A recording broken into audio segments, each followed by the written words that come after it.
Thank you very much, Stefano. Thank you very much for all everyone. And of course, welcome to Florence, even in online modality. It's okay? Okay. Welcome to the architecture department of the University of Florence. We have a very good place in the historical center of Florence. I greet the professors and the researchers from the Portuguese Catholic University and from the ISCTE-Instituto of Lisbon, and of course the University of Barcelona.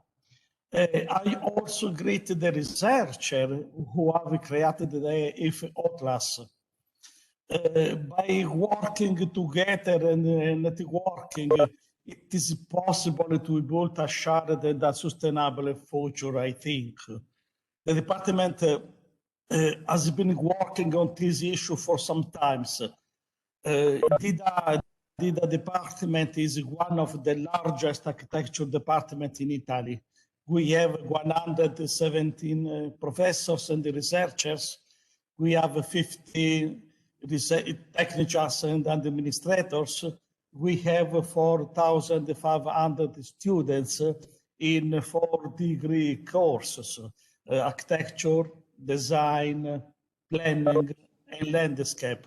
We have several master's courses, and we have 2 doctoral programs. We have a system of research laboratories, some of which are at a national level and at the national leaders. One of these laboratories is that of the cultural heritage, which is also animated from Professor Stefano Bertocci and his team, whom I thank for the work they are doing. For the DIDA, it is one of the main research laboratories. Being in the Tuscany, being in Florence, means being surrounded by a deep patrimonial history and a landscape that require a lot of attention.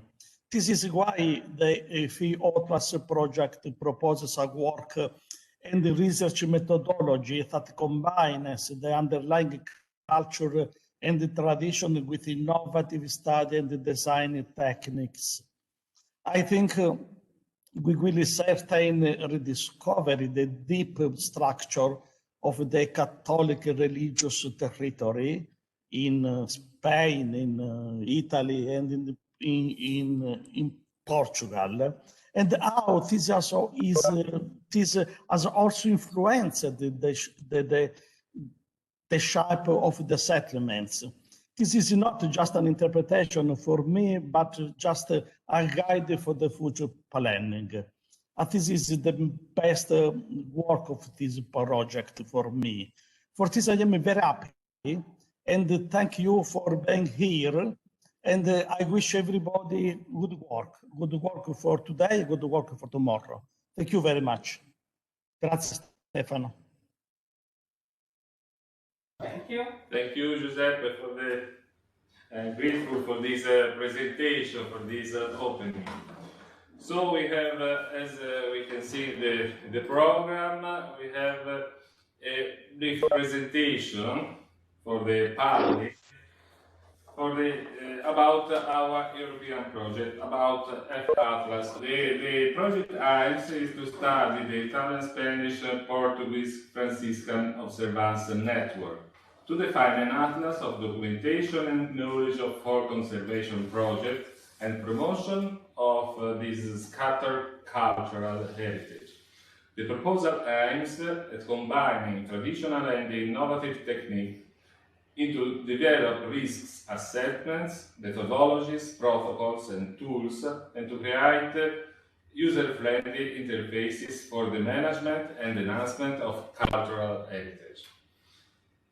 The project resulted eligible for funding, and this is why we are doing this conference, at the European code JPI Cultural Heritage. So we have here the map of the network. The partners are obviously University of Florence in the role of leader, and the ISCTE-UIL of Lisbon, the University of Barcelona, and the Universidade Católica Portuguesa of Lisbon in the role of Lisbon. Each one of the partners has a specific topic. Here you can see these three pictures, the members, the official members of the single network of the project. This is from ISCTE and Barcelona and from Portugal. Each one of the partners has a specific topic to develop into the project. University of Florence team is specialized in architectural, digital survey technologies and methods, management of digital documentation, 3D cultural heritage modeling. ISCTE team is formed by 4 people. The principal investigator for this team is Soraya Genin. The team activities in the project are about architectural and environmental analysis, diagnostic of construction system and pathology. The team has expertise in UNESCO World Heritage Sites and advanced knowledge in digital 3D printing. UB team,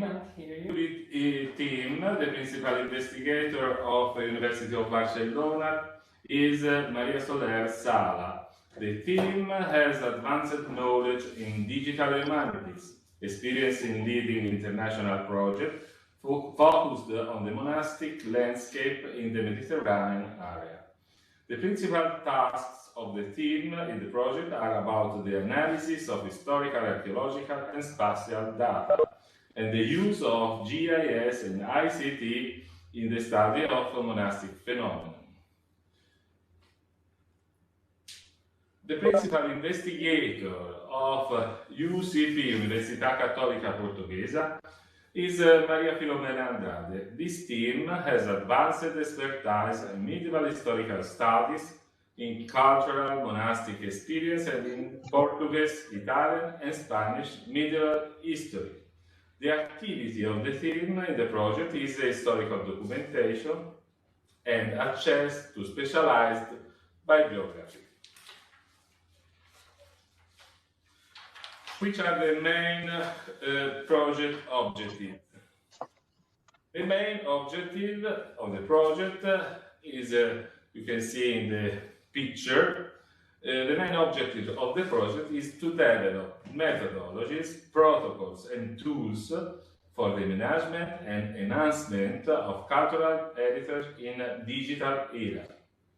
So we can resume the general goals of the project in 3 points. To use integrated digital and traditional survey methodologies in order to develop cultural heritage management and promotional tools. To strengthen the cognitive framework on the heritage and spiritual legacy of San Francisco of Assisi and its connection with the territory, and especially the European territory.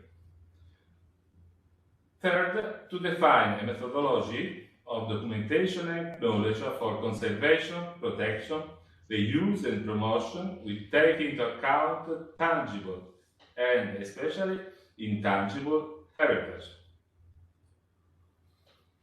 The specific goals are definition of criteria for the individuation of Franciscan observance landscapes, architectural and cultural heritage in order to develop a critical map.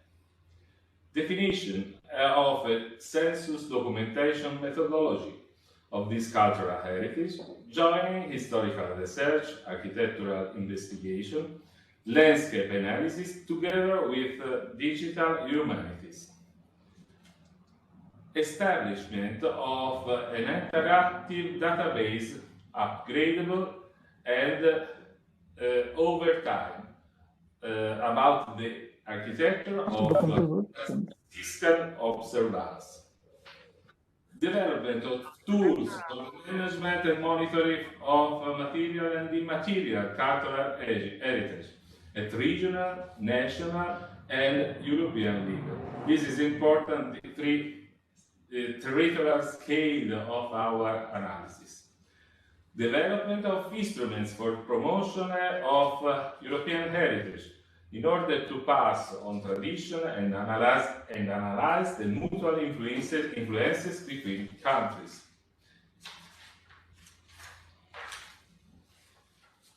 Which are the main activities? Here divided into several work packages that are implemented in the project. The map shows the division of the work of the work packages between the several partners that are participating in the project. One of the first work packages is preliminary census and case study mapping.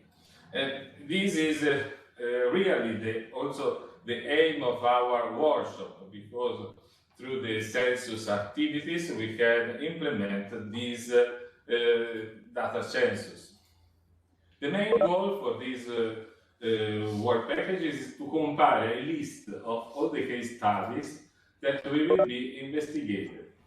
Italy, Portugal, and Spain, every case study will have a census sheet, like we have give you for the workshop activities.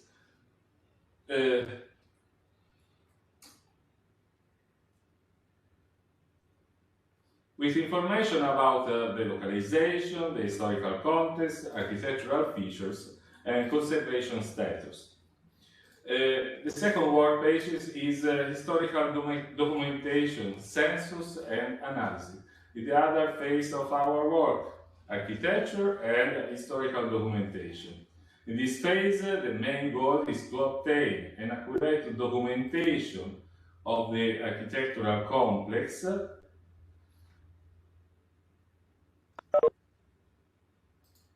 using historical archives, libraries, and conventual complexes can be visited to gather pieces of information about the case studies. The digital survey and data processing is one of the main goals of our project. It is aimed to obtain an accurate documentation of the architectural complexes using instruments like laser scanner, reflex camera, and drones. We will see the result of these activities during the conference. Architectural, structural, and environmental analysis. The data obtained in this phase are essential to get outputs such as plans and cross-section of the buildings, but also to perform further architectural, structural, and environmental analysis. All this data will be implemented a GIS system. All the data, all the collected data, for example, geographical, historical information, photos, pictures, 2D drawings, 3D models, can be linked together inside a GIS system, a geographic information system that contains various layers of different information. In the sixth work package, the aim is to develop a virtual museums and app. Virtual tours are relevant for cultural heritage, musealization, and remote functions, and fruition of the cultural heritage. 3D digital prototyping will improve also this our work. The 3D prototyping allows to obtain an architectural model from a mesh model. The architectural model is a 3D printed with a specific printer and can have various scales of details.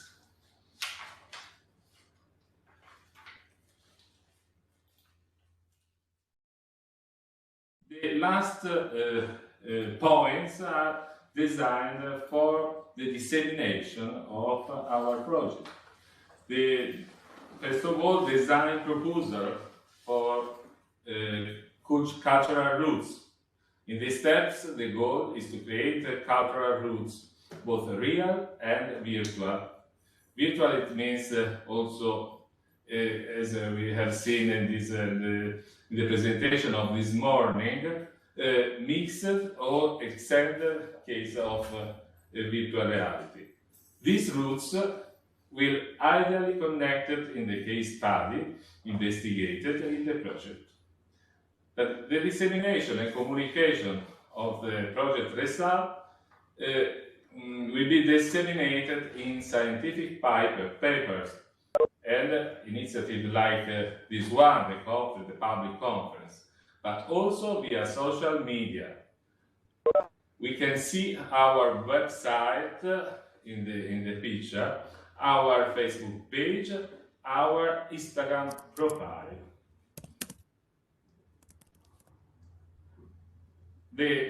Finally, our activity is of a UNIFIT team is for the duration of the project is to coordinate and to monitor all the activities, and it happens today. So you have here the reference to follow up, and in this social network you can find all the activities and step by step activities related of the enhancement of the steps of our project. Thank you very much for this, for your attention. Thank you. So I think that now can speak Salvestrini. Professor Salvestrini from University of Florence, with intervention the FrAnciscan Observance in Italy.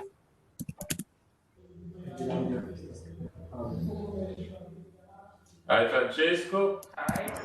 Hi everybody, thank you very much Stefano for your introduction.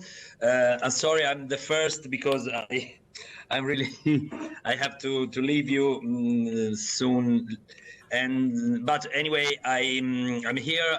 I introduce myself. I'm an historian, and my role in the project is introducing the item by the historical point of view. So today I give you a very short, very brief introduction to the Franciscan observance in Italy, that is in the country where Franciscan minoritic observance was born. And so I start immediately. The origins of the friars minor of the regular observance can be traced back to the first emergence of the contrast between the spiritual component and the conventual one in the family founded by Francis from Assisi. The analysts of the order do not agree on the origins of this movement. There are different opinions. Most of them, however, trace back to the requests expressed during the first half of the 14th century by those spirituals who, more than other brothers, considered themselves close to the heritage of the first father, that is Francesco. The climate of the conflict in the Seraphic order had been consolidated at least since the Council of Lyon in 1274, so the origin is in the 13th century, which already mentioned the more radical pauperistic movements.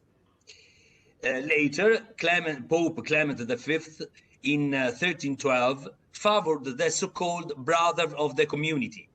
Brothers of the Community were the Conventuali, also called the Convento. and the Pope allowed the minors to make use of material goods, because the problem was the poorness and the possession and the use of material goods. The Pope allowed the use of material goods. Later, Pope John XXII, we are in the Avignon popes, condemned the proponents of strict evangelical pauperism, and especially he condemned a part of the spirituals, later called as fraticelli. Fraticelli were involved in the dispute that emerged from the Paris University on the absolute poverty of Christ and apostles. So the history of observance starts from the separation between conventual, spiritual, and inside the spiritual from the fraticelli, that is the extreme spiritual position. According to the Compendium Chronicarum Ordinis Fratrum Minorum, that is one of the most important chronicle of the Franciscan orders made by Mariano from Florence at the beginning of the 16th century, the demands for the literal observance of the Franciscan rule emerged through the work of some friars of the monastery of St. Francis in Foligno. The origin of the observance is in Foligno, Umbria. In 1334, in fact, local friar Giovanni delle Valli, a follower of Angelo Clareno, one of the founder, we can say, of the Fraticelli movement, with the permission of the general minister of the Franciscans, retired with some companions to the hermitage of San Bartolomeo in Brogliano, between Foligno and Camerino, between Umbria and Marches. This is in the center of Italy. His experience at the beginning was not so important. He stopped very quickly. But in 1350, a disciple of Giovanni, Gentile da Spoleto, obtained from Pope Clement VI the bull Bonorum Operum, which allowed some friars to follow the Franciscan rule. This was the expression, sine glossa. So they wanted to follow the Franciscan rule with no interpretation, but exactly, literally, sine glossa. And living in some hermitages of great symbolic importance, because they wanted to have for them the Eremo delle Carceri close to Assisi, the hermitage of Guano, Monteluco, very symbolic hermitages for the order. But fearing that this group, opposed by the conventuals, would provoke a schism, Pope Innocent VI advised to do so by his powerful legate in Italy, the Spanish Cardinal Egidio de Albornoz, revoked the concession made to the group. And we are now in 1355. But as reported by the observant chronicler Bernardino Aquilano da Fossa, the most important chronicler of the observant movement, the movement itself resumed under the leadership of Friar Paoluccio di Vagnozzo Trinci, who came, according to a later tradition, from the family of the lords of Foligno, the aristocratical family of Foligno. In 1368, the Minister General Tommaso da Frignano granted Paoluccio the permission to populate again the hermitage of Brogliano. It is interesting because Brogliano is described as a desert, as a Thebaides, that is a place where hermits can live, following the example of the ancient desert fathers of Egypt. These people of hermits living in this hermitage, because their typical footwear were called zoccolanti, and this is the nucleus of the observance in Italy. The friars called zoccolanti. The support of some lords of central Italy was decisive for the affirmation of the fratres de observancia. In 1373, the Spanish-Italian bishop Alfonso Fernandez Peja was protector. He convinced Gregory XI to give the use to these hermits the use of the monasteries, 9 monasteries in Umbria and Sabina, and this is the institutional origin of the movement. In 1380, the Umbrian provincial minister appointed Pauluccio Trinci as commissioner for the communities he had reformed, and in 1384 granted him the faculty to receive novices. So this nucleus could receive new young people in their order. The Brogliano reformed acquired a legal stability 4 years later, when it was created a title of commissioner, a new title in the Franciscan order, the commissioner that had the government of this part of the order, that is the order of the observance. From this time onwards, observance spread in central and northern Italy, and so became the Italian, called Cismontani, and European, especially in the west, and also in the Iberic Peninsula, called Ultramontani.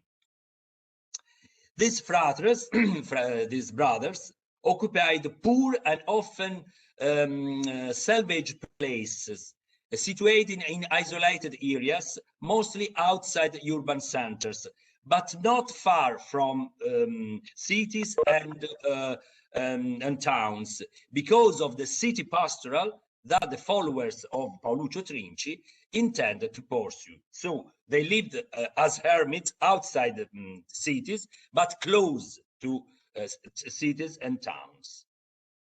In this period, the reformers presented themselves as members of the Franciscan order.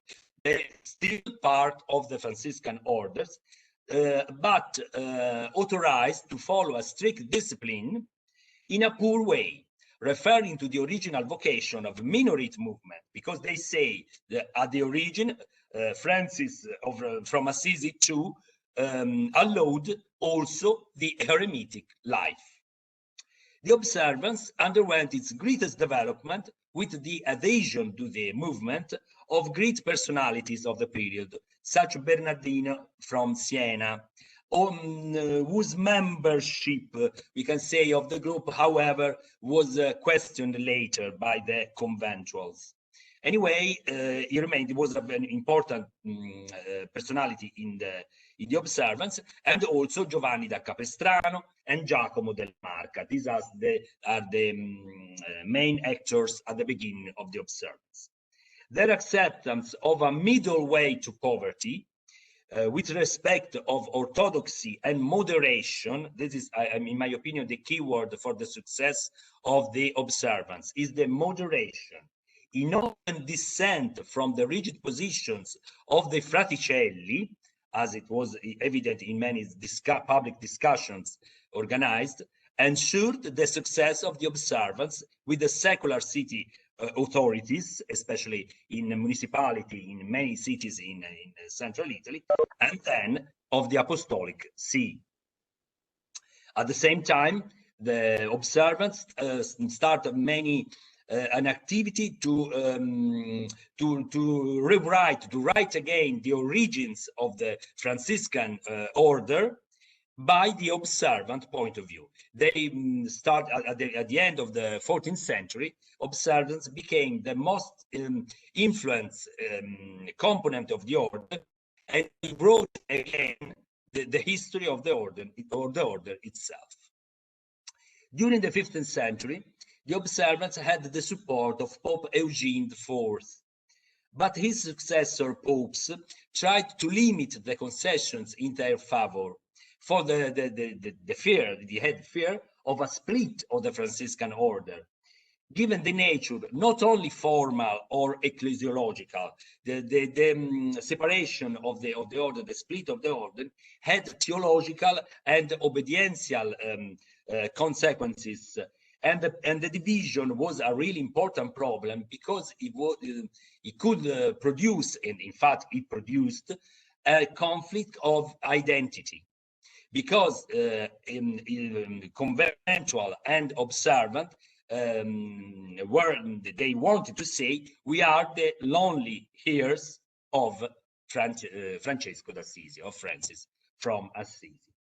The heritage, the discussion was about the unique heritage of the father.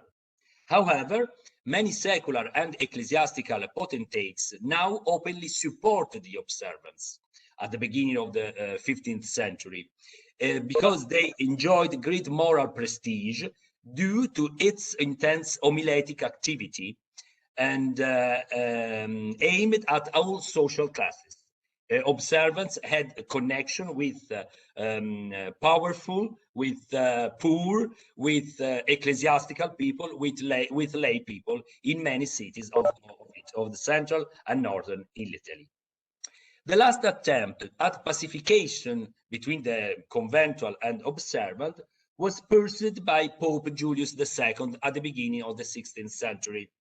He was a Franciscan and became a of the Franciscans, so he summoned a general chapter and proposed new constitutions for all the order, all the Franciscan, the Statuta Juliana, which were rejected by the observants. Observants at the beginning of the 16th century knew they were the most important part of the order, and they wanted the total heritage of the order itself. The road to separation was now marked. In 1517, Pope Leo X, Medici from Tuscany, promulgated the bull Ite Vos, also called Bulla Separationis. By virtue of this, the observants were granted the right to elect their own superior with the title of Minister General. Now it existed a Minister General for the observants. And there was authority. All the Reformed Franciscan groups existing in Italy or elsewhere, for example, the Collettans, the Amadeites, the Guadalupenses, Clareni, Discalciati, these are many different reforms, were collected in the observance called Leonian Union, from the name of the Pope, and they originated a new order. The bull of 1517 also established that the denomination of friars minor would be reserved to the new congregation. So at the end of the process, Franciscan were observants, only observants, most of them, and the conventual had to add the title of conventuals to their name. So we are minors friars and minors friar conventuals. So the minority became the majority and the heart of the order. The observant convents at the beginning were, we said, especially suburban, but from during the 15th century, they created convents also in cities, and the original places progressively flanked or replaced by simple buildings, but increasingly larger dimensions. We have a very simple but bigger and bigger buildings designed to accommodate essentially Cenobitic communities, because now the original Hermetism was almost abandoned, but not completely abandoned, because the observants kept the heritage of the order, Franciscan order, the heritage of the Hermetic side, the Hermetic side of the order, and in a new synthesis that it became the most important element of the order of the heritage of the Franciscan order. And this is the very important, the originality of the beginning of the order. I close remembering this element. The success of the observance was the medium level of reformation, the moderation, a reformation, but not with an extreme poor, with the aim of an extreme poorness, that, like, for example, the extreme poorness proposed by Fraticelli. Thank you very much. Thank you very much, Francesco. Now we have the presentation that is registered because Frate Lorenzo Turchi, professor of Pontificia Università Antonianum, fall ill, unfortunately. Now we have, but he gives us the presentation. Hello, I'm Father Lorenzo Turchi, a Franciscan friar of the province of Marche. And I teach in Rome at the Pontificia Antonianum University and in Assisi at the Theological Institute. Thank you very much to the organizers of these public conferences, and thank you for participating, and also to Professors Stefano Bertocci and Pietro Messa for the invitation. I choose this title, The Images of Francis, A Journey Through Hagiographies. In my presentation, I would like to analyze some aspects of the hagiographies of St. Francis, choosing some works and only some significant texts to highlight how the understanding of the image of Francis was not unique, but has developed over time, like a painting that shows a portrait.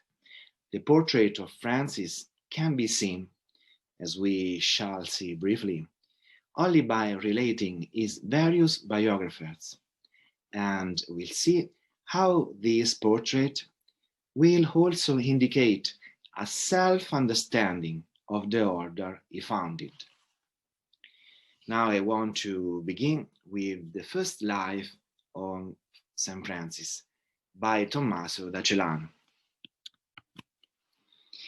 The life of Beati Francisci, or Vita Prima, is the oldest work of the great hagiographic corpus dedicated to Francis. Published for the first time by Bollandist in 1768, the Vita Prima enters into the historical debate after the famous events linked to the publication of the Vie de Saint François by the Protestant pastor Paul Sabatier.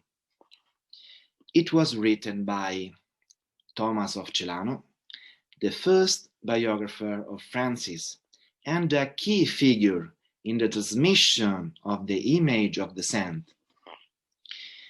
We don't have much information on Thomas. We know he was a cultured man and skilled in the use of the Latin language. Thomas inserts an autobiographical reference on the occasion of Francis' failed trip to Morocco. Thomas recalled how it was the grace of God that brought Francis back to Italy. In this way, we know that Thomas is among the group of men of letters and nobles who entered the Franciscan order and who received the tunic directly from Francis.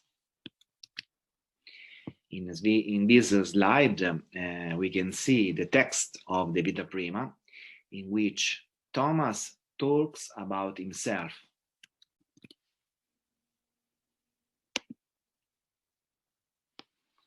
On July 16, 1228, Francis was solemnly canonized in the Church of San Giorgio in Assisi, and Thomas was certainly present. Proof of this is his accurate description of the celebration as an eyewitness.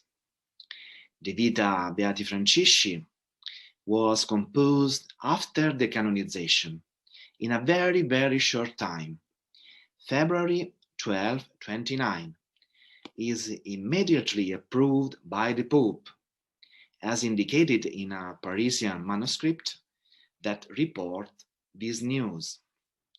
Pope Gregory IX in Perugia sees and approves the legend. In fact, is the Pope Gregory IX who instructs Thomas to write this work.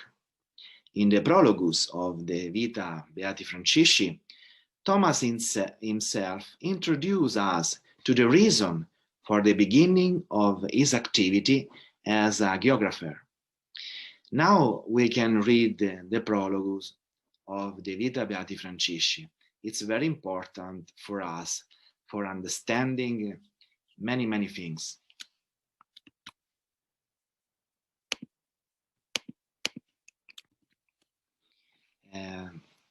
I have reported the Latin text and its translation in English. We can read. It is my desire to explain in orderly detail the acts and life of our most blessed Father Francis. Pious devotion and truth will always be my guide and instructor, since everything which he did and taught is retained fully in the memory of none. I have endeavored to set forth insofar as I was able, through with unskilled words, at least those things which I heard from his own mouth, or I learned from trustworthy and esteemed witnesses, just as the illustrious Lord Pope Gregory has commanded.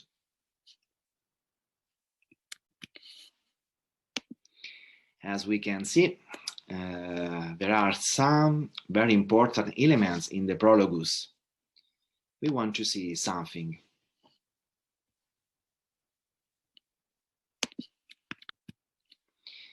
As a good hagiographer, Thomas wished to tell the facts and life of Francis in an orderly way, and as a guide, he wants to follow the truth. But no one can remember everything that Francis did. Here Thomas expresses the difficulties of the hagiographer's job. He needs information, so then he relies on his personal memories. Ex ipsius ore audivi in Latin. But they are not enough. They cover a short time. In fact, Thomas is not very familiar with Francis. He entered the order in 1215 and spent part of his life in the mission in Germany. Second, he needs the help of witnesses, a fidelibus et probatis testibus. And then there is the importance of the papal commission. There are the author of the composition of the work, and Thomas' skill will be to harmonize his personal knowledge of Francis with the collective testimonies, and also Thomas considers the vision of the papal commission. Now we can make some considerations. Thomas cannot ignore the Pope's vision.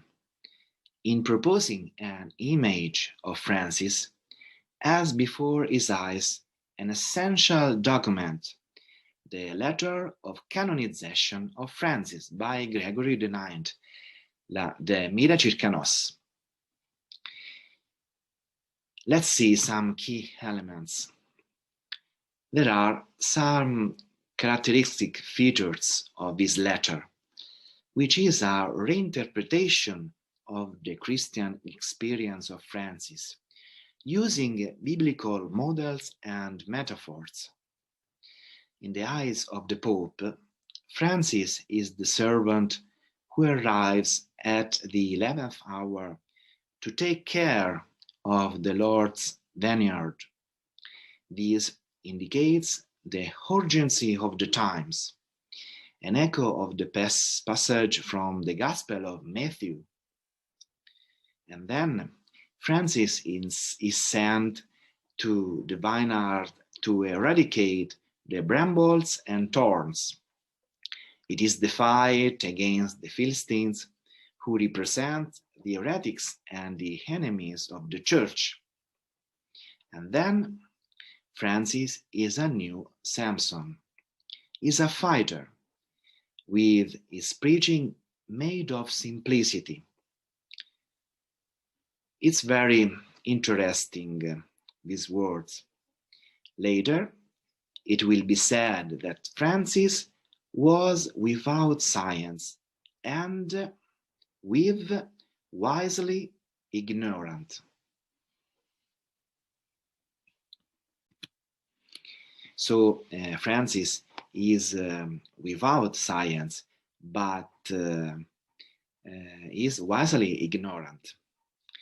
In the Observance movement, in the sermon De Santo Francisco of Giacomo della Marca, edited by Adriano Gattucci, there is the theme of the wisdom of the ignorant Francis, who didn't go to study in famous studia like Paris, but directly to the source of divine grace. And we can see many things about it, but we have no time.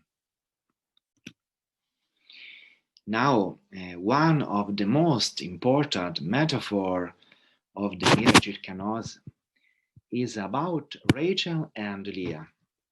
They are the Jacob's wife.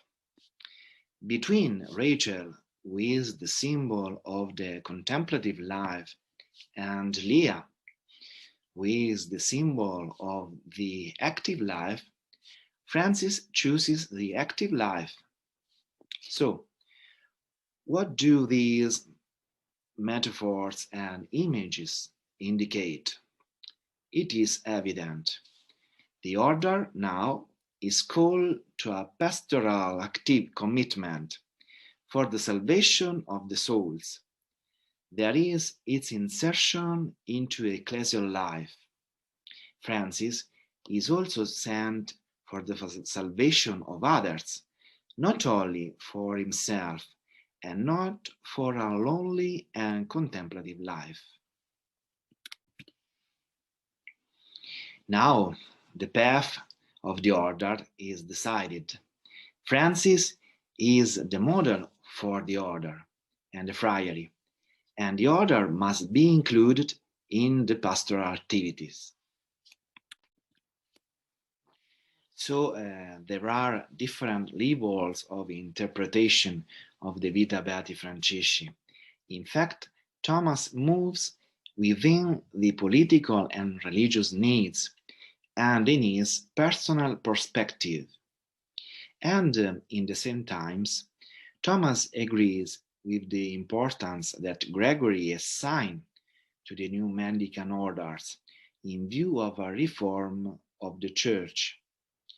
Thomas shares the Pope's vision, but does not consider it unique and exclusive.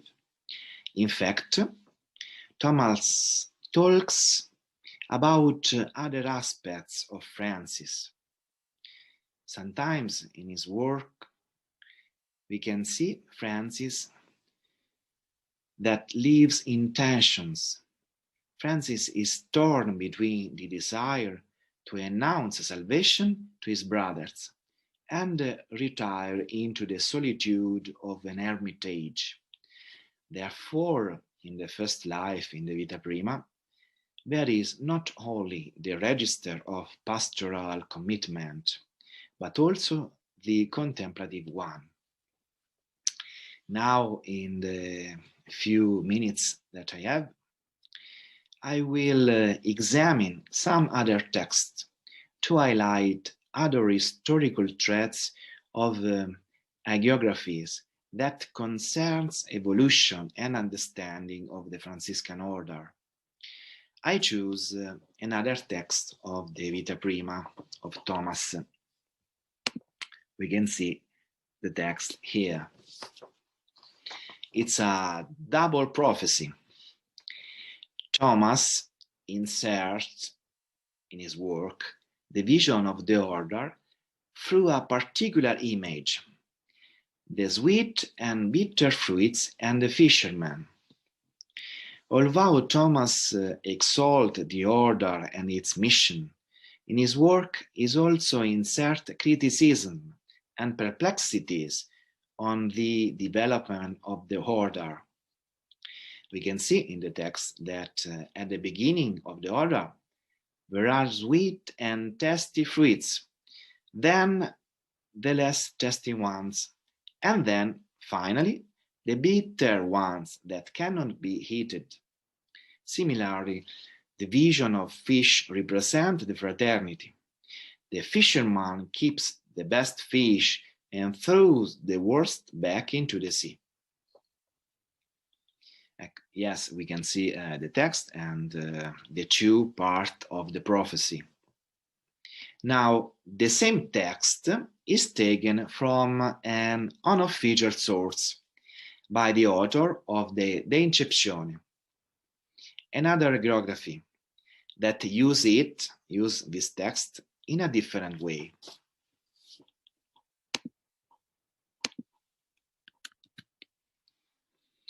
So some information on this very important work that let us know the developments of the minority fraternity.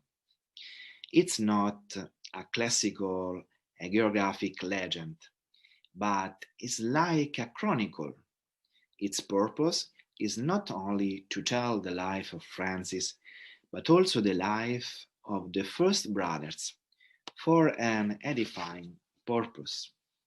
According to recent studies, the probable author is Brother John of Perugia, the companion of the Venerable Egidio of Assisi and his confessor. In the Vita Prima of Thomas, there are some gaps in some points due to the lack of information.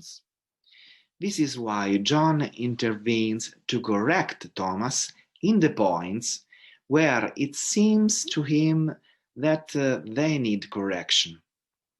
The prophecy of Francis on the evolution of the order is mitigated. John doesn't assume positions of contrast and controversy. For Thomas, the prophecy is already completed. Instead, John mentions only a part, the positive part, removing the negative tones. There are many hagiographies that should be analyzed, but we have no time, so I want to conclude with Bonaventura. Thomas of Celano, the official order hagiographer, dies around 1216. It's a symbolical date since the chapter of Narbona is celebrated in the same year in which is required a new biography of Francis, and Bonaventura is chosen for this task. After some years, the chapter of Paris in 1266 declares the life of Bonaventura the only official legend and orders the destruction of the previous ones. There are three factors to which Bonaventura must answer: the fight against the Mendicant order, we can see in the slide, the internal situation of the order, and the diversity of literary production of Francis. The controversy against the mendicant order had begun around in 1250 in Paris. In dioceses and parishes, it was caused by the progressive invasion of friars in pastoral activities and with juridical and economic repercussions. In a university for academic envy due to the success of mendicant masters. You know, the internal situation of the order was no better. There were two interpretative trends of Francis' ideals.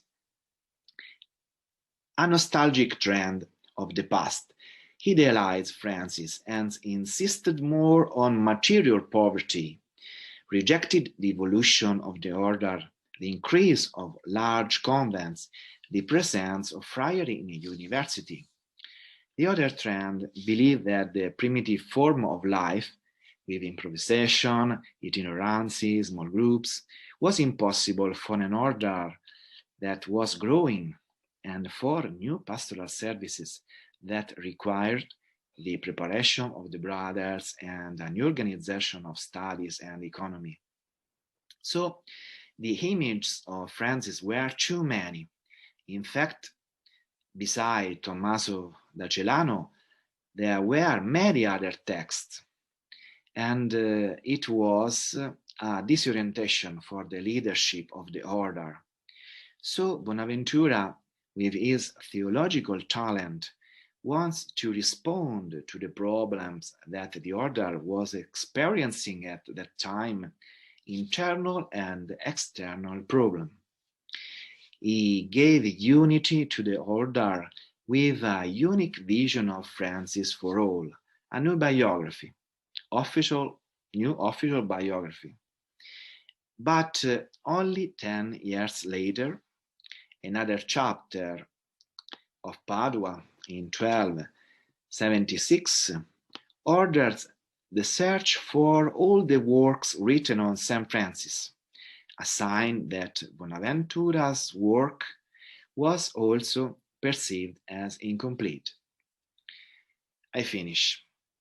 We have seen some aspects of some legends as an example of development of understanding about Francis in some text, and the recovery of the memory promoted by the order on Francis show us how his life was perceived in its extraordinary richness and complexity that we can see from different levels of interpretation and by different hagiographies. Thank you very much for your attention. Thank you.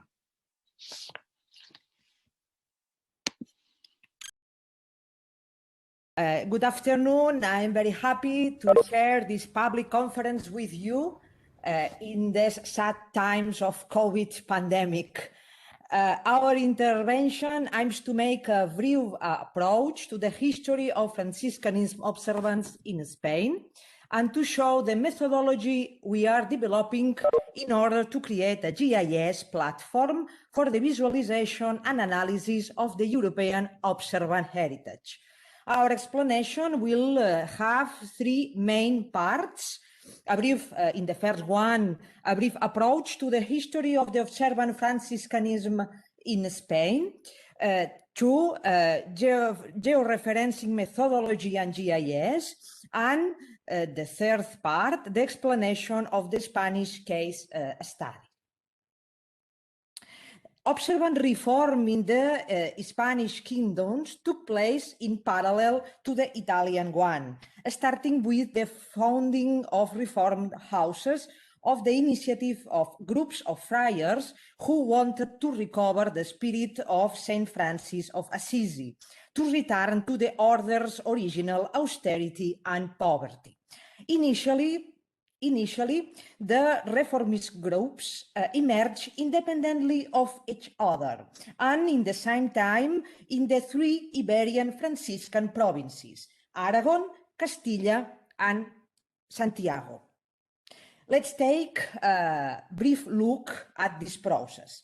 The first references we have to observance in the Kingdom of Aragon is linked to the will of the Queen Maria de Luna and the Franciscan leader Francesc Ximenis in the promotion of the monasteries of Xelva, Manzanera, and Santo Espiritu. At the end of the 14th century, the observance reform had taken firm root in Aragon and in the monasteries of the custody of Valencia. Important is also in this province the role of some important reformers such as Bernat Escuriola and Bartomeu Catany, the promoter of observance in the Balearic Islands. In the 7 custodies of the province of Castilla, observant monasteries appeared at the end of the 14th century. Important reform work was done by Friar Pedro de Villacreces, based on strict observance of the rule, in accord with the principles of reclusion, silence, frugality, and long hours of daily prayer at monasteries built in solitary locations, far remote from society. All this with total submission to the authority of the order, from which they did not wish to separate. Other important reformers were Pedro de Santoyo or Juan de Guadalupe, who found the Descalced Franciscanism in Extremadura. Finally, the first evidence to observance in the province of Santiago dates from 1392, when the friars Gonzalo Mariño, Diego Arias, and Pablo and Pedro Diaz obtained authorization from the Pope to lead a hermetic life. Since then, new convents were founded, including San Lorenzo de Trasouto, the most important of the observant convents in Galicia. The 15th century was very important for the observance in Spain, with the reform of pre-existing monasteries and the appearance of new ones made up of friars who rigorously followed the spirit of St. Francis. In Spain, the Council of Trent marked the disappearance of conventualism and the rise of observance through the Tridentine reform of the 16th century.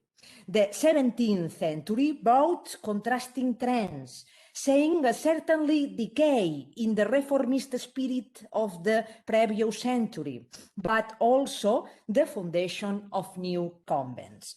The observant monasteries continued their development without serious setbacks until the 19th century, a turbulent time during which Spanish monasteries were exclaustrated on several occasions and their assets confiscated. During the War of Independence, the religious order were shut down, and the Franciscan friars abandoned their monasteries, many of which were destroyed in the war. With the return of Ferdinand VII to the throne, the religious orders were restored and the monasteries returned. But during the liberal triennium, the monasteries were exclaustrated once again. Ferdinand VII's rise to the throne interrupted the process of exclaustration, and the expropriated houses were returned. But several years later, in 1835, a new process of exclaustration closed definitively the Spanish monasteries. Ecclesiastical assets were later acquired by the state and sold at public auction in the well-known confiscation of Mendizábal, desamortización de Mendizábal. The restoration of the Franciscans in Spain came in 1856, where begins a new phase of the Spanish Franciscanism. A key date in this new period was 1904, when the order of conventual Franciscans, broken up since the 16th century, was re-established. In recent years, in recent years, the interest of the spatial variable in the humanities has provided a valuable approach to cultural and historical phenomena. Within this framework, the study of monasteries and their impact on the territory was become a solid line of research that aims to understand not only the structure of functioning of the centers of spirituality, but also their impact on the territory, the economy, and society. All of this based on the concept of monastic landscape, understood as a way of approaching not only to the particular trajectory of community, but also to the relationships it establishes with its immediate and more distant surroundings. Our methodology has been developed through the digital humanities projects, Claustra, spiritual landscapes, and monastic landscapes. From the theoretical basis offered by landscape archaeology and the spatial turn, we have developed several studies of mapping of medieval monasteries, but also deep mapping of the relationships they established with landscape. The cartographies resulting from this process constitute genuine tools for research, knowledge, and promotion of the monastic heritage. For a study like this, Geographical Information Systems, GIS, constitute an excellent tool to represent the information located in textual, archaeological, and territorial sources. Thanks to the georeferencing of data, we know both the exact position of the monasteries and the location of their estates, agricultural, livestock, forest. Like this figures show, GIS will allow us to represent all the information located in the sources, textual, archaeological, territorial, on the same layer, the information map layer, under which will be the digital cartographical bases, urban plots, hydrographic map, topographic map. At the same time, through territorial analysis algorithm, we will be able to understand the relationship between the monastery and its surroundings. The maps resulting from this process constitute a representation model of the complexity of relationships that characterize the spiritual landscapes. A good example of this working methodology can be found in the Claustra Atlas on the project Claustra Atlas of Female Spirituality in the Peninsular Kingdoms, led by Blanca Garí. Its objective was to design and implement a digital historical atlas. This project has georeferenced and catalogued the spaces of female spirituality documented between the 12th and 16th centuries in the kingdoms of the Iberian Peninsula, the Crown of Aragon, and its territories of influence. It has more than 1,400 files of monasteries and convents, accessible through a web platform designed not only as a tool for scientific research, but also as a space for transfer and high historical dissemination.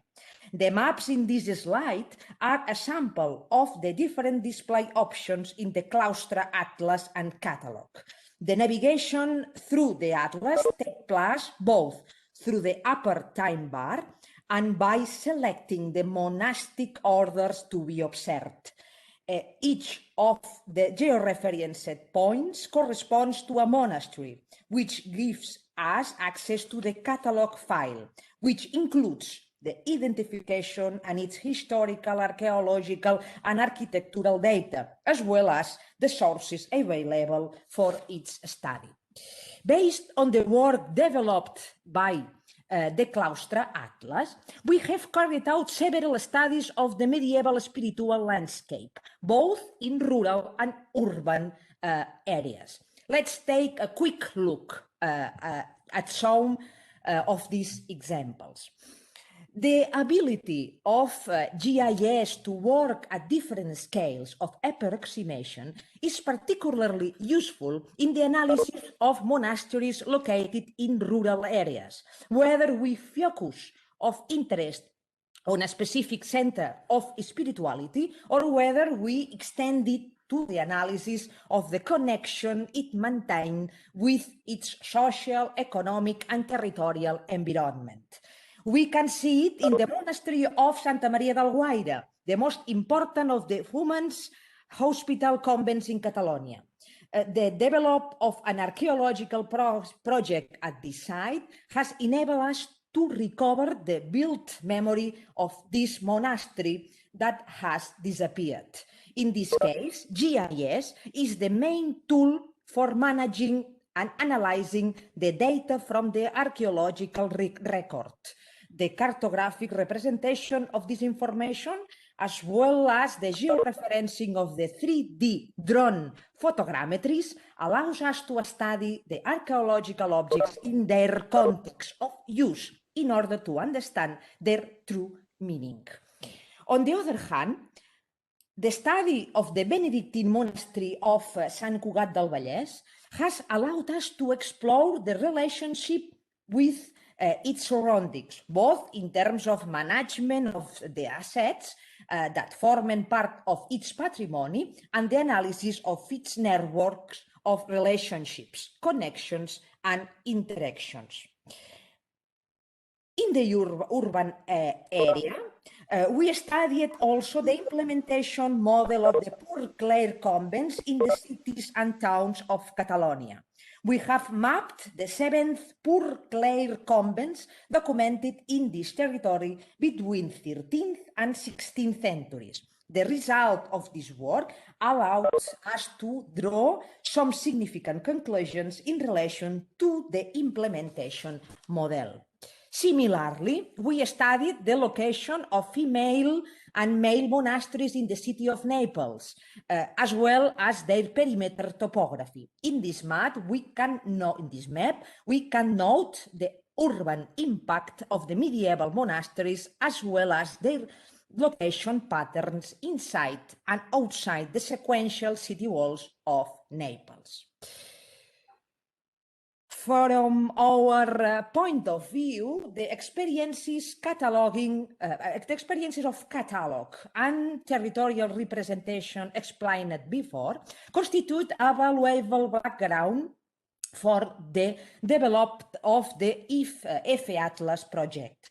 Our contribution to FE Atlas consists to develop a GIS platform that will allow both the cartographic representation of all the documented monasteries and the visualization of their associated information, catalog files, photographs, documents, 3D models. In relation to the elaboration of a general census of the observant convents, we have started by the territory of the Crown of Aragon, which includes Catalonia, Aragon, Valencia, and the Balearic Islands. In this area, we have located a total of 120 observant Franciscan monasteries. For each of them, we have registered its name, its chronology, and its coordinates. Based on this georeferenced information, using GIS, we have made the first maps of observant monasteries in the Crown of Aragon. In the coming month, we have to develop a similar map for the 3 Spanish Franciscan provinces as a whole. Here, the maps that we have developed until now. On the other hand, we are working more in depth in the study of 3 case studies of observant Spanish convents. The proto-observant monasteries of Aragon custody, in particular the monasteries of Xelva and Salto Espíritu, the monastery of Sant Miquel d'Escornalbou, and the conventet of Pedralbes. Let's take now a quick look at the history of these observant convents. As we said before, The convents of Chelva and Santo Espíritu constitute the origin of the custody of Aragon, the first in the Spanish territories. Chelva stands out among them for the value of the architectural remains that have survived until today. Also important is the Santo Espíritu Monastery, located in the municipality of Gilet, which preserves an interesting architecture in the middle of a dense wooden area. This small group of convents, to which must be added those of Manzanera and Segorbe, now disappeared, is linked to the will of the Queens Maria de Luna and Maria de Castilla and the Franciscan leaders Francesca Ximenis and Mateo de Agrigento to expand the observance on peninsular territory. On the other hand, we are studying the monastery of San Miquel d'Escornalbou. It's an Augustinian canonical transformed into a Franciscan convent in the 16th century. The canonical was found around 1170 and on the top of the Escornalbou mountain. The community exercised their dominion over the castle and its territories. After some years of decadence, in 1580, the Bishop of Tarragona gave up the site to the observant Franciscans, who installed a community that survived until the exclaustration of 1835. Finally, we are studying the conventet of Pedralbes. This case study corresponds to the community of conventual Franciscans first, transformed into observance later, whose main function was the spiritual care of the great royal monastery of the poor clerks of Pedralbes. It was a small convent built within the enclosure of poor clerks monastery in the 14th century. Thanks to the King Fernando el Católico, the monastery was finally assigned to the observance. However, the care of the female community was revoked in the 16th century, and it survived simply as an observant convent. In this third case study, the historical and architectural relationship of the observant convent with the female community seems interesting for different reasons. On the one hand, it's a prototype case of Franciscan community, the so-called conventets in Catalonia. On the other hand, the monastery conserves an important archive that can provide a lot of interesting information. Finally, the Royal Monastery of Pedralbes is today a museum under the patronage of the City Council and the Diocese of Barcelona, which is very dynamic in terms of dissemination and citizen participation. Finally, we would like to end our intervention with three main conclusions. The first one, the territorial perspective constitutes an outstanding resource to better understand the spiritual landscape's memory. Two, the representation of data using GIS facilitates historical analysis with all kinds of sources, textual, archaeological, and territorial itself. Three, the landscape analysis allows us to understand the relationship between monasteries and their surroundings. Each of these approaches and their relationships constitute the basis of what we understand as observant Franciscan landscapes. Thank you very much for your attention.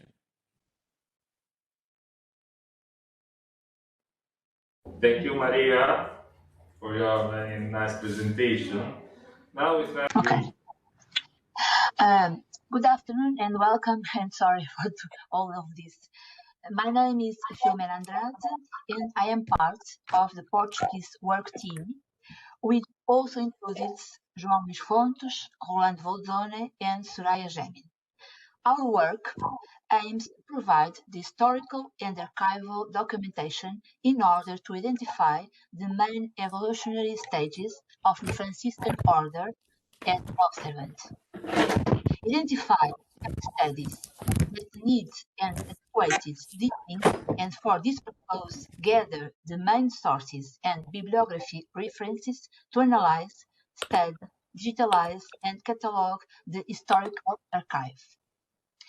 The Franciscans entered in Portugal in 1217, sent by the provincial chapter and as part of a movement of expansion of all Europe.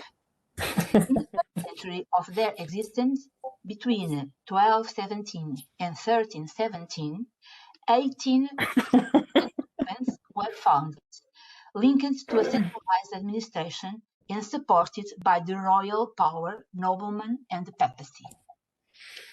Thus, during the 4th, 14th, and 15th centuries, Portugal witnessed the emergence of several religious movements seeking a more authentic and rigorous way of living Christianity, and in the last decades of the 14th century, the entry into Portugal of mendicant observances can be documented, as well as the development and expansion of the eremitic experiences of groups of men who call themselves of the poor life.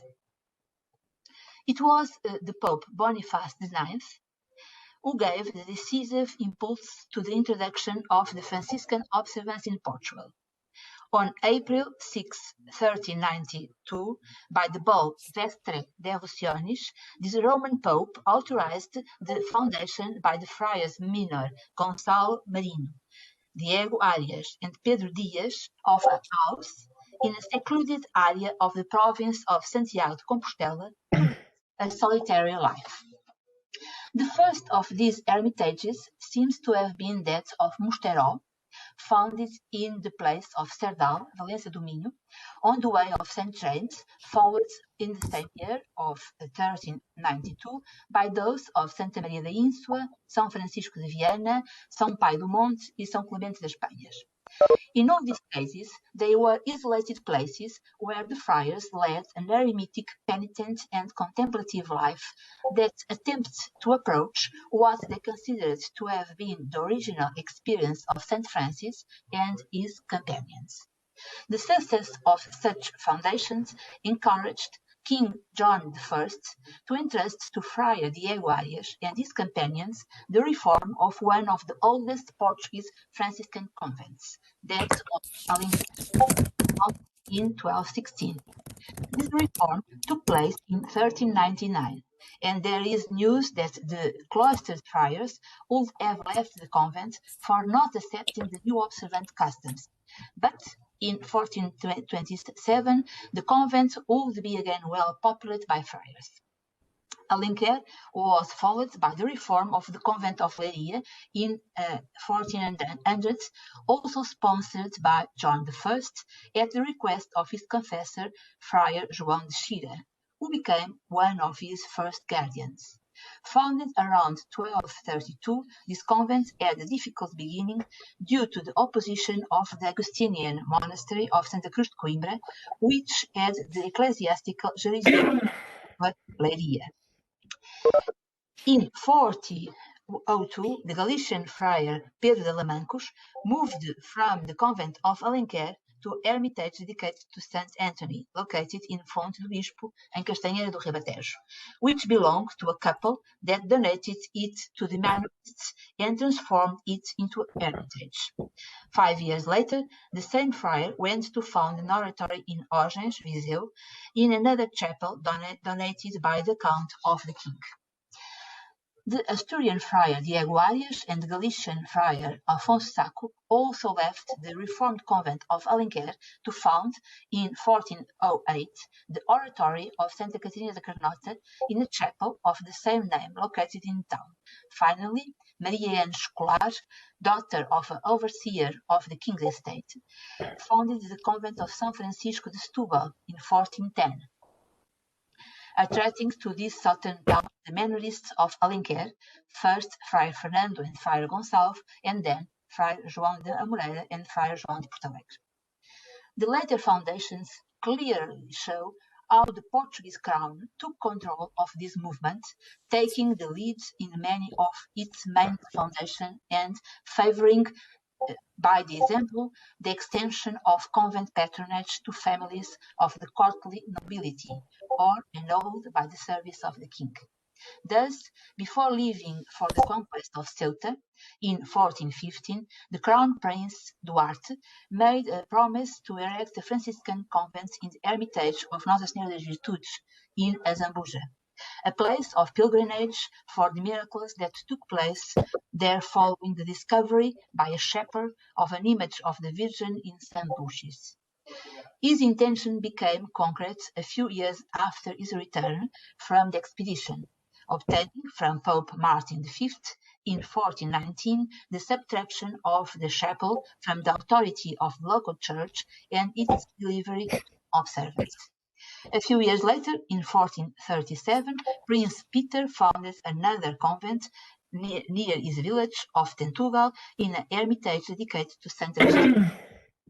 In 1446, by the papal bull Ut Sacra Ordinis Minorum Religio, the observant settlements are recognized as a vigaria and are allowed to elect their own vicar in 1447. This new phase is more open to written culture, to teaching and training, to emphasize forms of commitment to the patrons of their convents, welcoming their chapels and their deceased, but also their generous donations. In some cases, there is a definitive abandon of their old establishments in more solitary places in favor of larger houses closer to the village, as São Clemente das Penhas for the new convent of Nossa Senhora da Conceição de Lessa da Palmeira between 1476 and 1478. Finally, in 1517, the triumph of the observant model came with the bull of Ite Vos of Pope Leon X. Our choice to study in this project focused on the first four convents for the essential reason.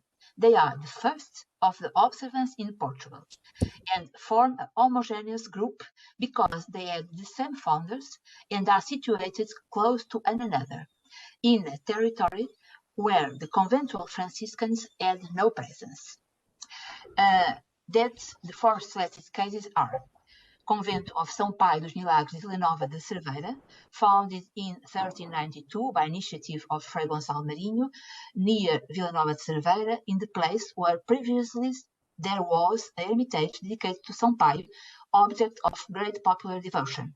Recognized by the Holy See in 1449, it was inhabited by the observants until 1460.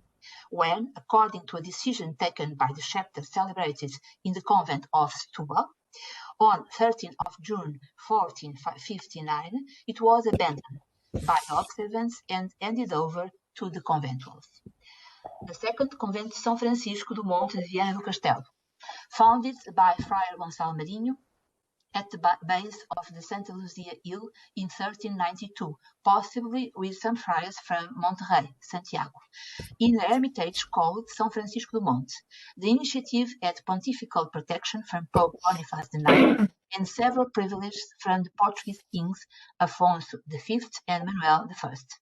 The convent underwent important remodeling work in 1554 on the initiative of Gonçalo Pereira Vilas Boas, a nobleman from Ariosa. In 1612, the community was transferred to another convent inside the city under the invocation of Saint Anthony, keeping the old convent as an oratory under the care of 4 or 5 friars.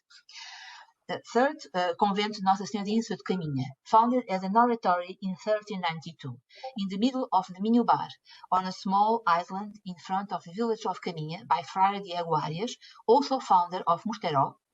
In 1447, it was given to the first local vicar and prelates.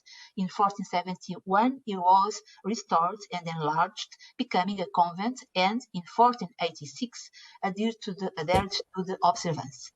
Greatly rewarded with privileges and donations from the royal family and the most important nobility of the realm, is chosen by the observants as one of their novitiate houses in 1503. It would end to be a humble oratory 1 century after, with the foundation of a new convent in the village of Caminha, dedicated once again to Saint Anthony, and the last Convento de Santa Maria do Mosteiro de Valença, founded by Friar Diogo Arias, Friar Gonçalo Martinho, and Friar Pedro Dias, in the place of Godin, near Valença do Minho, next to Hermitage dedicated to Our Lady, on a land granted by Martin Solteiro from Valença in 1392. Between 1486 and 1521, it was reduced to a simple oratory. In 1491, it passed to the observance of the province of Portugal. Restored as a convent since 1557, it became part of the province of St. Anthony in 1568. These convents, with a similar foundation next to hermitages, by the same friars, Galicians, and geographically close, have a history that can only be built and explained by the documents that prove their evolution and by the analysis of their monumental records and constructions. It is these two tasks that my two colleagues will now explain how and for what purposes they are carried out. Good afternoon, and sorry for this good work.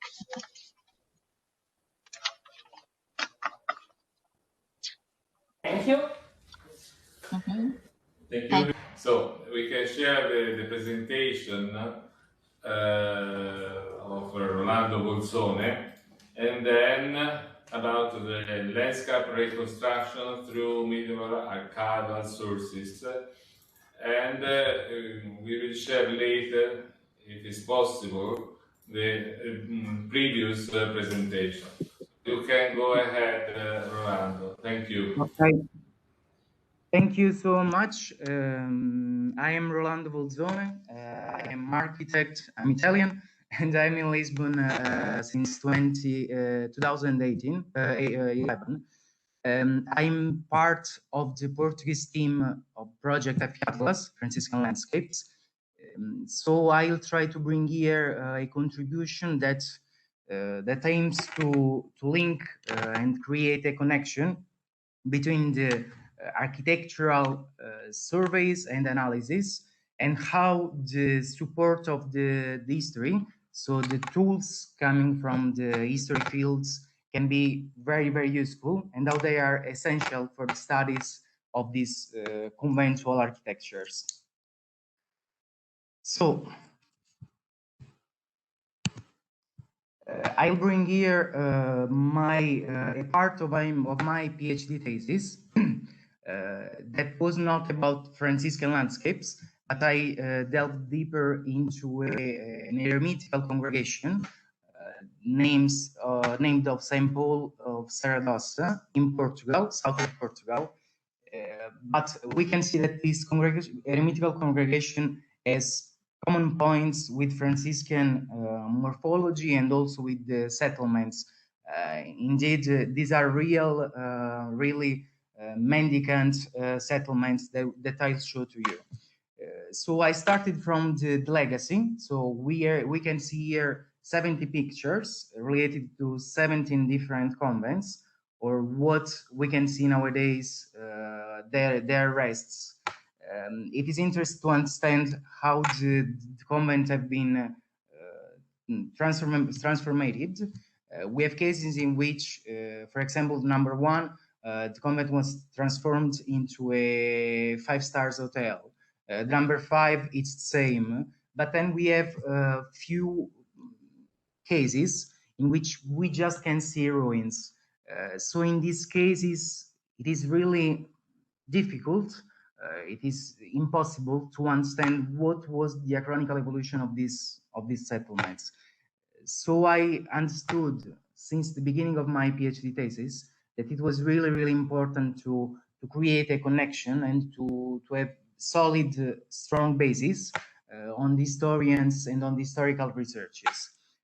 So I'll show to you the eremitical landscape.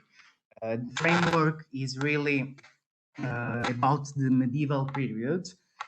In fact, 3066 is the date of the first document attesting the existence of these eremites.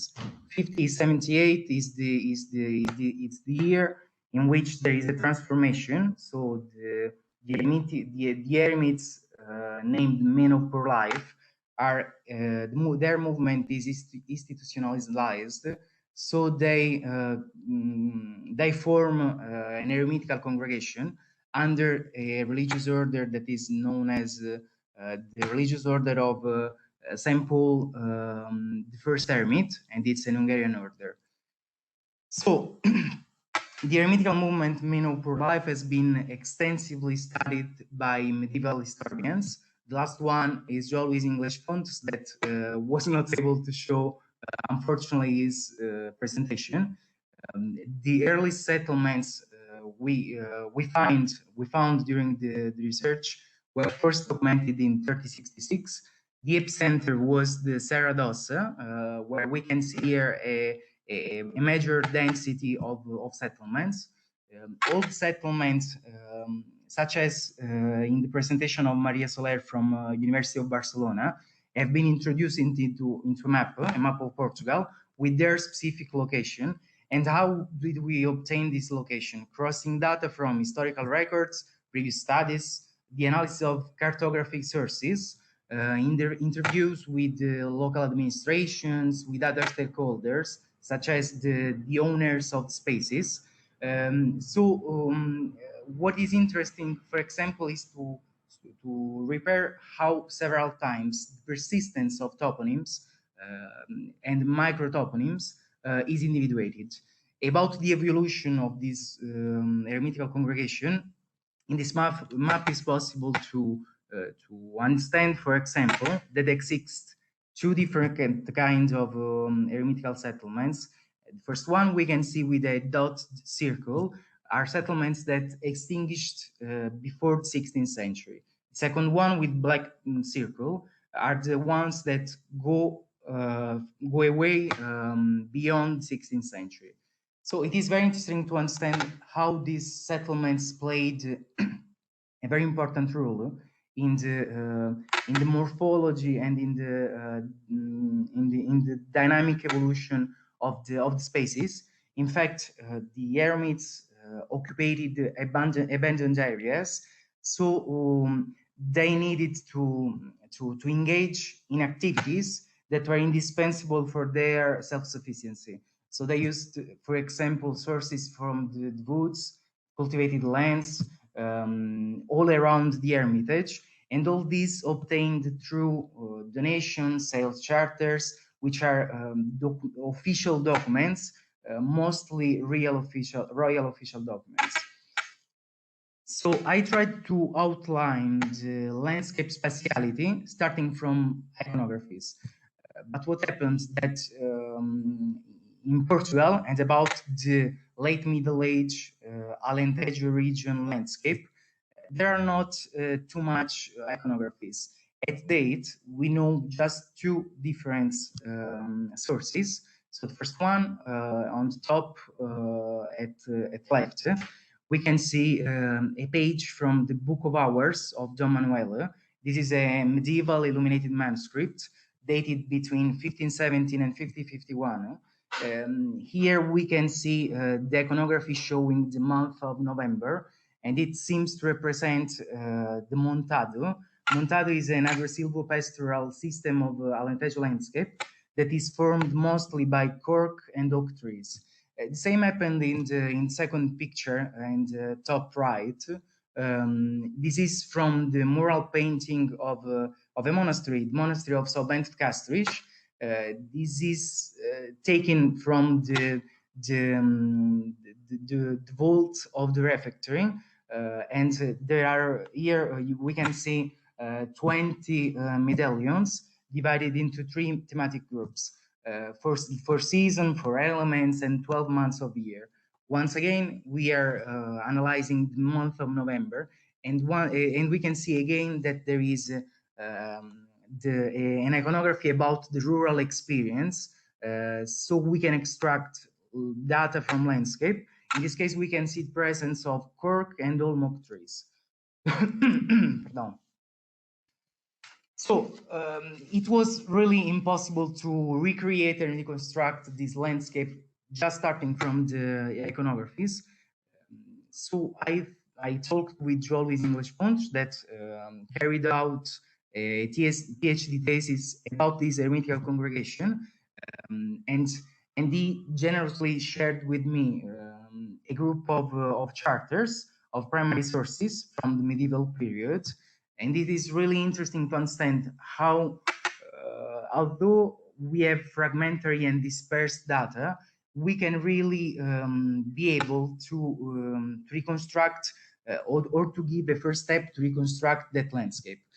Of course, as we can see in these parchments in Torre Tombo National Archive here in Lisbon, it will be impossible for an architect, this is my training, to understand what is then written, because I, of course, have not skills or competencies of paleography. So once again, the joint effort between the architect and the historians is really important. This document, mostly charters, represents so a corpus of evidences that allows us to understand the Middle Age eremitical landscape. They were issued by kings, landowners, nobles, and contain records such as donation of properties, sales, exchanges, and these sources include valuable data about the structure of the hermitage, their boundaries, their confines, and with information about circulation system, vegetation system, the water system. So starting from these over 1,000 transcripted charters by Cioli's English Fontes, I selected 300 of them due to the paradigmatic data they contained about the eremitical settlements landscape. So they were introduced into a database, enabling the categorization on basis of different records typology. So we can see, first of all, a prevalence of sales and donation charters. And what happened that by crossing these two kinds of charters and the data, the date of the chronology of their foundations, it is really interesting to understand that in a first phase, the eremitical settlement went powered by lands donation, and then in the second phase we can see that the hermits had an economic power, if we can say in this way, that enabled them to buy lands. So they began to buy lands around the hermitage, around the core, and this is interesting to understand that they could create a compact land around the hermitage in order to ensure, on one hand, the auto-subsistence, and on the other, the isolation this kind of experience needed. Just 1 second, please.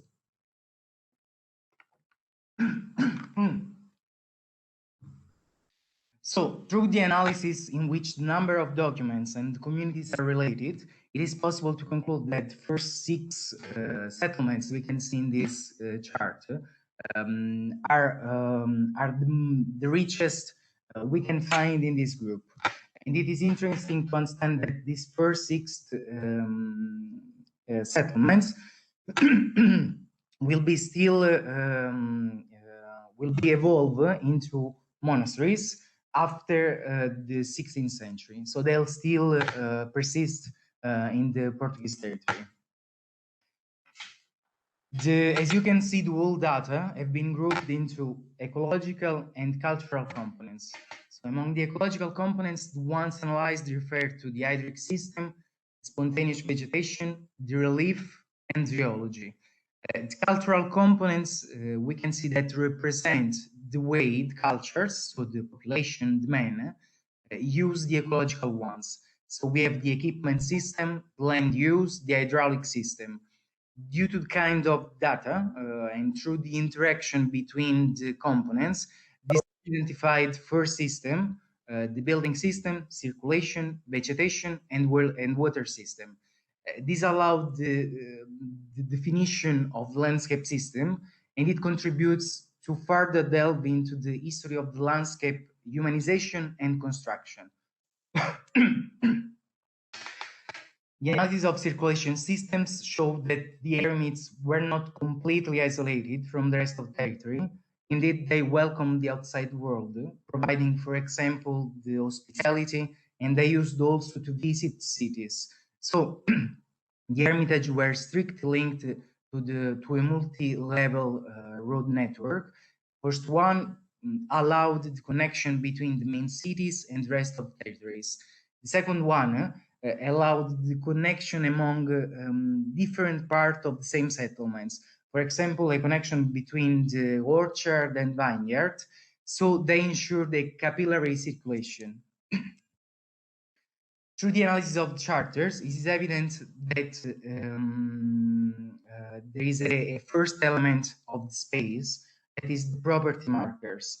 We can see that the organization of these spaces is not really different from the typical Roman landscape organization that is split into productive and complementary groups. So we have the urbs, the hortus, the ager, saltus, silva, that correspond respectively to the Portuguese case studies, to the urban areas, the population centers, the kitchen garden, the agriculture, the pasture, the forest.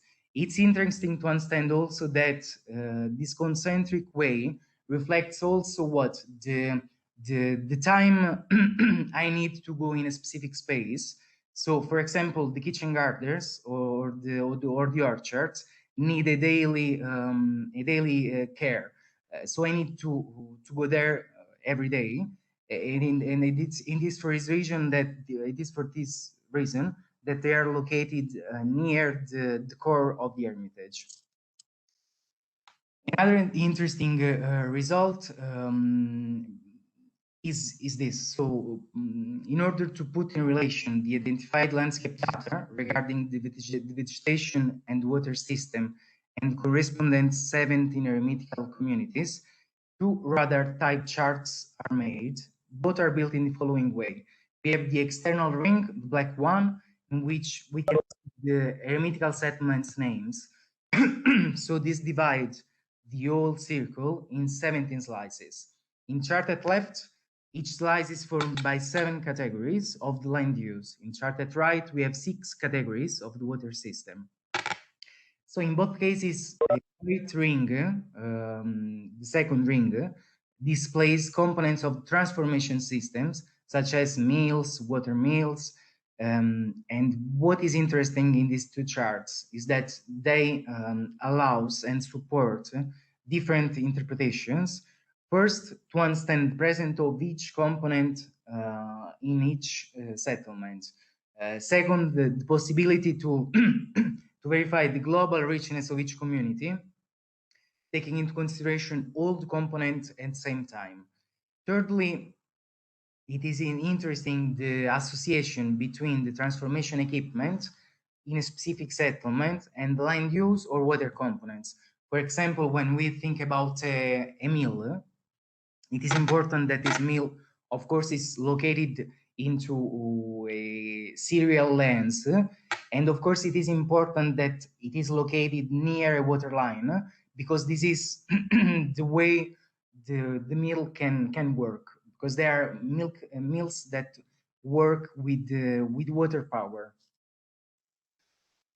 About building system, by the analysis of these charters, it is interesting to understand that despite the scarce records, we can identify some physical structures. Just a second, please.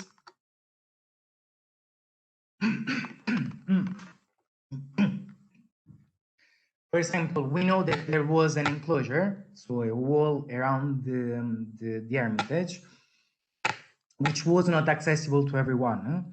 We know that existed houses, so not just caves, but built structures. We know that there were oratories, portable altars, transformation equipment we have seen before. So another important source is the rules of the religious orders. Here we can see a page extracted from the constitutions of the Eremitical Congregation.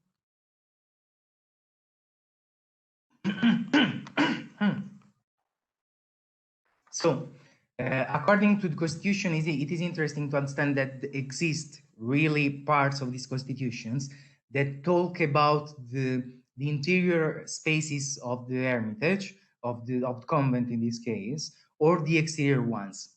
For example, according to the constitutions, we know that monks could perform end works, such as farming, but just inside the enclosure.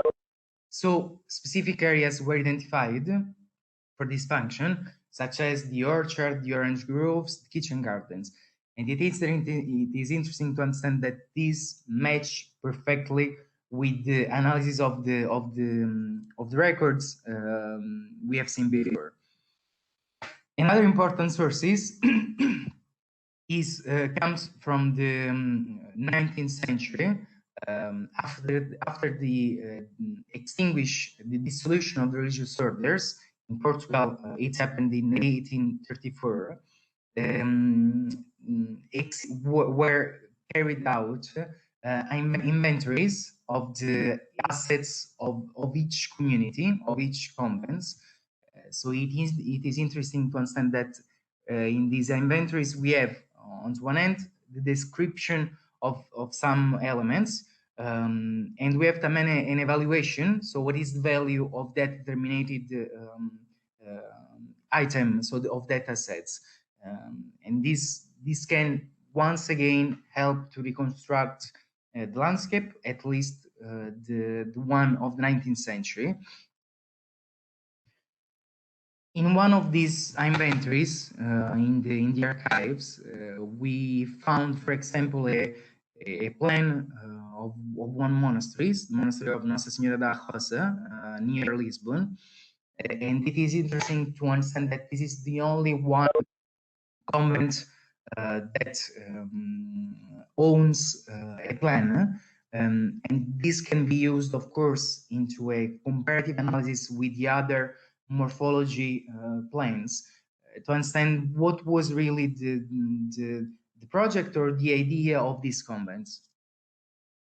This is from the 17th century, and here we can see, for example, a section in which we can see elements just such as the arcades of the cloister, the firework. Another source can be, in this case, we are seeing sources from the 5th of the 20th century. In top part, we are seeing a picture of the.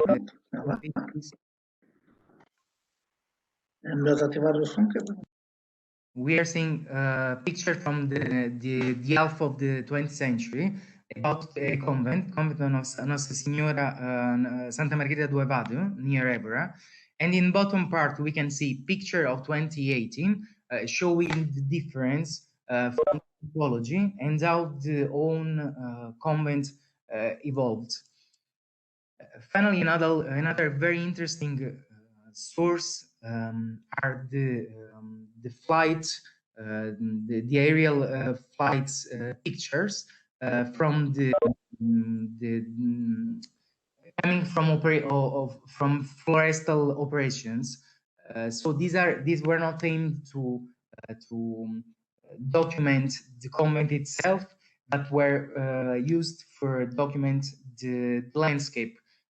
And here we can see, if we compare this picture with the actual, with current situation, we can see that there is really a strong difference between the diversity of vegetation we can see in this picture and the actual monoculture is happening in these areas. Thank you so much.